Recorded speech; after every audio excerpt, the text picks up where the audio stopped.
May the words of my mouth and the meditations of our hearts be always acceptable in your sight, O Lord, our rock and our Redeemer. Amen. Please be seated.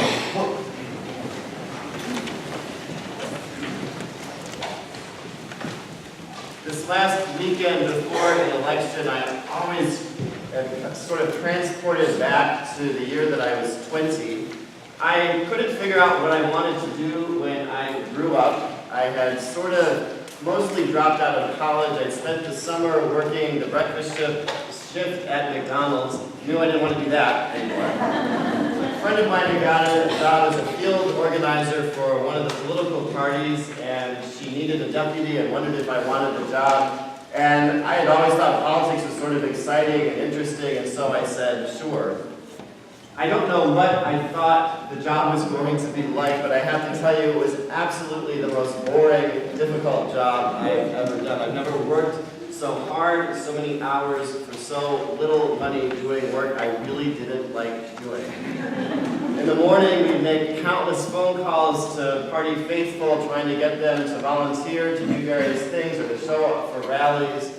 In the evening, we'd run phone banks, dozens of people calling, people who were no more happy to hear from us than telemarketers, wondering how they intended to vote, making sure that they planned to get out and vote, reminding them endlessly to get out and vote, and they would get annoyed with us and we had to continue to make the calls. When we weren't doing that, we were running massive bingo games where everyone was smoking, raising money for the party. It was just endless from the middle of August right through the beginning of November. And I remember getting to this weekend and just being so exhausted and so delighted that this was almost over. I really didn't care who won. I think I thought politics was what I saw on TV, the candidates at big rallies in front of big crowds at the convention or at televised debates. And the one thing I learned in this process was that all of that was just kind of way at the top, but there were hundreds of people who worked hard to make things like that happen. Behind every political candidate, there are hundreds of volunteers and unnamed staff people who were working very, very hard to make that kind of the big events happen. And that's really true about our lives in general, isn't it? We're here today because hundreds of other people worked hard anonymously to make sure that we were able to drive here on roads that are well-maintained and safe, that we eat food that's been planted and grown and harvested and produced and shipped and prepared by people we'll never know or meet or be able to thank in person. We plug in hair dryers and other appliances at home without having to think about how that power is generated and delivered to our home. Really, our lives depend on the anonymous labor of hundreds of other people. I think about this because what this weekend is in the church is All Saints Sunday. And on All Saints we do several things. First, we remember those kind of marquee named saints of the past, those great saints of ancient years, through whom God's love and God's light shines so brightly we can barely look at it. They're so unlike you or me. They're so unlike anyone that we know. They're saints like the saints we'll sing about in a few minutes in my favorite hymn. This is the first hymn that I ever learned to play on the piano when I was a kid. I sing a song of the saints of God. It's really a children's hymn. It was the text was a poem written for children, but as an adult I love it probably even more than I did as a kid. But we'll sing about some of those marquee saints. Saints like St. Luke, who in addition to writing the gospel and the Acts of the Apostles, according to tradition, was a doctor, a healer. St. Margaret, who was the Queen of Scotland, who took particular care for the poor and those in need. Joan of Arc, who was a shepherdess who had visions and dreams from God that called her to become a soldier and a martyr for France. St. Martin of Tours, a soldier who gave his cloak to a beggar in need and renounced his life in the military and followed Jesus.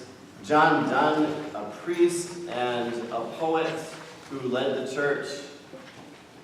And of course, St. Ignatius of Antioch, one of the hundreds of folks who were martyred by the Romans. He was killed in the arena by lions as the church tried to establish itself in the Roman Empire all those centuries ago. These big-name saints, whose life and experience are so unlike mine, it's hard for me to wrap my head around them, to think about what they must have been like. And so we think about our more modern-day saints, folks like Martin Luther King, folks like Mother Teresa in India, folks who we can look at and see the good that they've done in the world, but even they are the light of God shines too brightly through them. We know that we're not Martin Luther King or Mother Teresa. So then we think about the more everyday saints, folks like Osceola McCarty in Mississippi. You may have read about her a few years back. I read about her in a sermon by Barbara Brown Taylor. Osceola McCarty dropped out of school when she was in 6th grade. She was needed at home because her aunt had come to live with her mother and her grandmother and her, and her help was needed to help care for her. And by the time her aunt was better, Osceola decided it was really too late for her to go back to school, and so she took up the job that her grandmother had done and her mother before her. She began to take in laundry. She would go and get the laundry from folks. She'd bring it home. She would scrub it in the backyard on washboards. She'd boil the whites in a big kettle over a fire. She'd hang it all up on clotheslines, and when it was dry, she would fold it and deliver it back to the folks it came from. She did this for some 75 years. And none of us would know her name today, except that when she was 87, she gave her life savings, $150,000, to the University of Southern Mississippi for scholarships for young African American students. She had scrimped and saved the money she'd made doing laundry all of those years to be able to make this gift. And people asked her, she became a media sensation for a few weeks, and reporters from around the country would visit her or call her up and ask her why in the world she didn't spend some of that money on herself. And she would smile, a kind of shy, secretive smile, and say, "But I did." Saints like Osceola McCarty, and even through her, the light of God shines so brightly. We know we're not quite like her. So I think about the saints of my own life. My grandparents on my father's side were first-generation immigrants. My grandparents on my mother's side were third-generation immigrants. They believed in the American dream. Only one of the four of them even graduated from high school, much less attended college. They believed that the best thing that they could do for my mother and for my father was to make sure that they were able to attend college, that they could get a leg up, that they could take part and have a part of the American dream. And so they worked hard throughout their lives. They saved and scrimped so that my parents could go to college. And in fact, my parents did enjoy and are enjoying a part of the American dream because of the efforts of my grandparents. My parents put up with a whole lot from me, including my dropping out at age 20 to work for a political party, not the one they preferred, by the way. And all sorts of other things throughout my life that they have supported me through.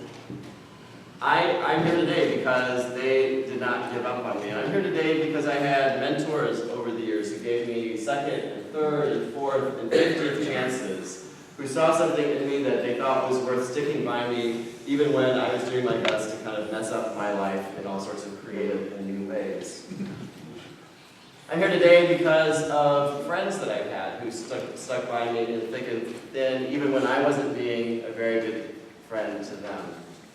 And I think about this church, St. Matthew's, the work that all of you do to keep this church going today, and the work that was done by countless people who came before us, some of whose names we remember. Some of them are memorialized in plaques around the sanctuary, but others who are forgotten today, whose names are forgotten, but whose work lives on in this building and in the ministries of this congregation. Not marquee named saints, but saints nonetheless. So on this All Saints Sunday, I commend to you an exercise that It comes from Fred Craddock, a preacher who I liked a lot, who died a few years back. Craddock suggests sitting down with a piece of paper and a pencil and thinking about the saints of your own life. Maybe you were particularly inspired, have been particularly inspired by those saints of old. Maybe some of them have been important to you. Maybe some of the saints of the 20th century have been important to you. And the saints of your own life, your family and your friends, those who have inspired you, those who have taken care of you, those who have given you an example of how to live, those who taught you about faith, those who taught you about what it means to follow Jesus. Write their names down, Craddock suggests, and then keep that piece of paper with you. And when your time comes to pass over to the other side, take that piece of paper with you. When you get to the pearly gates, St. Peter will see you and he'll say to you, you know, you can't bring anything in here with you. And you'll say, well, it's really nothing much, just a list of people who helped me along the way, who showed me how to live this life, who brought me a little closer to God. And St. Peter will ask to see the list, and you'll look sheepishly down at your feet and sway side to side and say, oh, no, they're just folks from my own life, no one particularly special, no one you know. St. Peter will insist and you'll hand over your list and he'll read it out loud. Grandma Robertson, Grandpa Steve, Betty, Pete, Winifred, Chris. He'll look up at you and he'll say, you know, I think I saw some of these people earlier today. They were working on something. It was a poster. It had your name on it. And it said, welcome home. Now this is a sentimental story. I'm almost embarrassed to relay it, but as I get older, I like it more and more. It means more and more to me. And because God's love is larger than life and stronger than death, it may just be true. Amen.